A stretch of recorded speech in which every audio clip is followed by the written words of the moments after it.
The Douay-Rheims Bible, the book of Genesis, chapter 16. Abram marrieth Hagar, who bringeth forth Ishmael.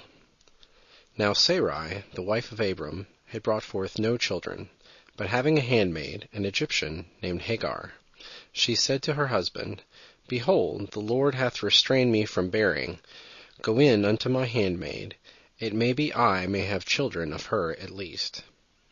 And when he agreed to her request, she took Hagar the Egyptian her handmaid, 10 years after they first dwelt in the land of Canaan, and gave her to her husband to wife.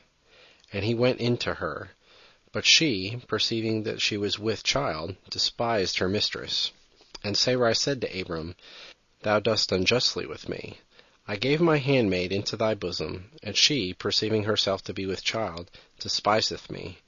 The Lord judge between me and thee. And Abram made answer, and said to her, Behold, thy handmaid is in thy own hand. Use her as it pleaseth thee. And when Sarai afflicted her, she ran away. And the angel of the Lord, having found her by a fountain of water in the wilderness, which is in the way to Shur in the desert, he said to her, Hagar, handmaid of Sarai, whence comest thou, and whither goest thou? And she answered, I flee from the face of Sarai my mistress. And the angel of the Lord said to her, Return to thy mistress, and humble thyself under her hand. And again he said, I will multiply thy seed exceedingly, and it shall not be numbered for multitude. And again, Behold, said he, thou art with child, and thou shalt bring forth a son, and thou shalt call his name Ishmael, because the Lord hath heard thy affliction. He shall be a wild man.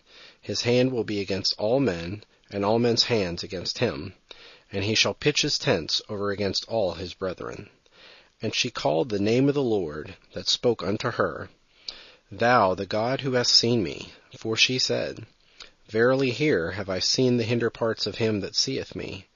Therefore she called that well, the well of him that liveth and seeth me.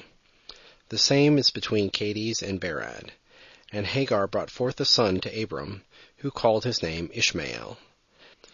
Abram was 86 years old when Hagar brought him forth Ishmael.